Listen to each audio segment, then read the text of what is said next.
Welcome to the Nevada Permitting System Ordering a New Routed Permit tutorial video.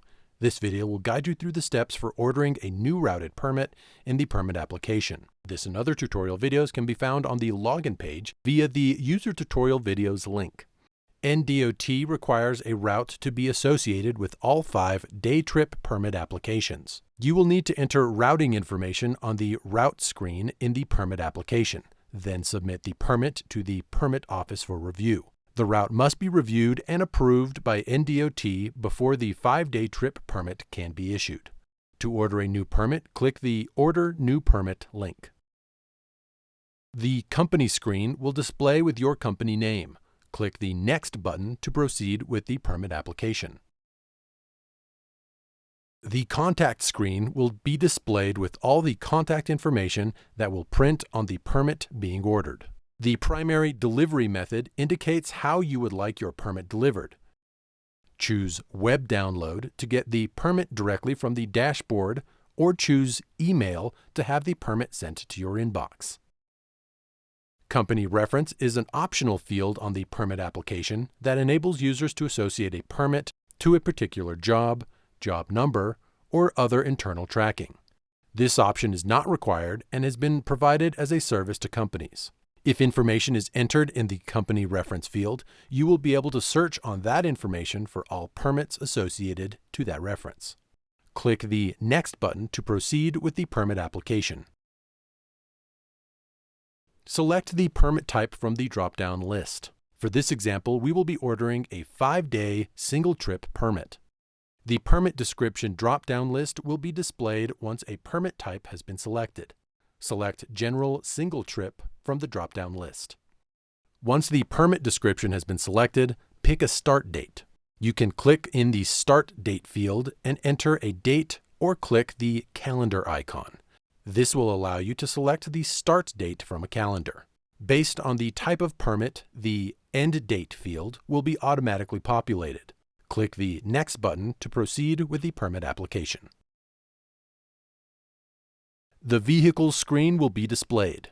This screen allows the user to enter vehicle information. If vehicles are already saved in company data, a vehicle can be chosen from the Vehicle Inventory drop-down list. The Nevada Permitting System will populate the known information about the vehicle into the associated fields. If there are no previously uploaded vehicles, the vehicle information will need to be entered manually and can be saved to your vehicle inventory upon selecting the Add Vehicle button. Enter the unit number if there is one and the VIN in the appropriate fields. If hauling a load, trailer information is required. Click the plus icon to add the trailer. If trailers are already saved in company data, a trailer can be chosen from the Vehicle Inventory drop-down list. The Nevada Permitting System will populate the known information about the trailer into the associated fields. If there are no previously uploaded trailers, the trailer information will need to be entered manually. Enter the unit number and VIN if there is one. Click the Next button to proceed to the permit application. The Load Details screen will be displayed. This screen allows the user to enter the load parameters. Select the Load is Overweight checkbox if the load is over 80,000 pounds gross weight or over the legal axle weight per the federal bridge formula, which is 20,000 pounds for single axle and 34,000 for tandem axles. The transport method and load descriptions are required fields. For this example, we will use tow as the transport method and cat excavator as the load description. The Maximum Overall Dimensions section allows users to enter the parameters specifically for the load, such as the width, height, length, and weight. Click the Next button to proceed with the permit application. The Axle Weights and Spacings screen will be displayed. Select the number of axles from the Axle Count field, then complete the fields for each axle. Once all required information has been entered, click the Next button. The Route screen will be displayed. This is where the origin and destination will be selected and entered. Select your trip origin and destination in Nevada utilizing the location type drop-down lists. If your trip travels through a border crossing, then select the applicable border crossing from the drop-down. Otherwise, select the location type where your trip originates or ends.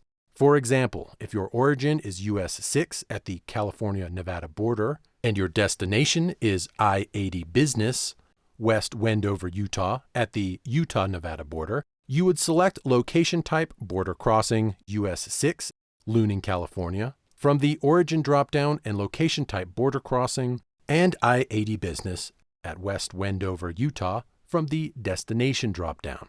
If your origin or destination is anywhere other than a border crossing, you would be required to enter the address, intersection, latitude and longitude, military base, or mine for the location type. In this example, we will enter a destination border crossing, I-80 Business. Once the origin and destination have been entered, click the Route button to generate a route. The system will generate the quickest, safest route available. The origin is marked by a green letter O balloon, the route is the blue line, and the destination is marked by a red letter D balloon. The map can be moved by clicking and dragging. Users can also zoom in or out of the map by using the scroll wheel on the mouse or the plus and minus icons located in the lower right corner of the map. Each red line displayed on the map is a restriction based on the dimensions entered on the previous screen. To view restrictions along the route, zoom into the restriction, click the Get Restriction Information for Road radio button located above the routing map, and select the segment where more information is needed. The restriction information box will display the restriction title,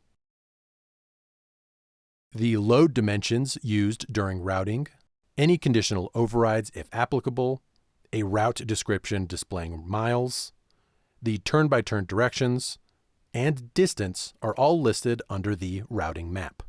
Clicking the Next button will display the permit summary screen where the permit, the unit with the fees, and all entered information should be verified. Click Submit to proceed to the Permit Submission Successful screen. This concludes the Nevada Permitting System user tutorial for ordering a new routed permit. Thanks for watching, and don't forget there are more tutorial videos available for your convenience.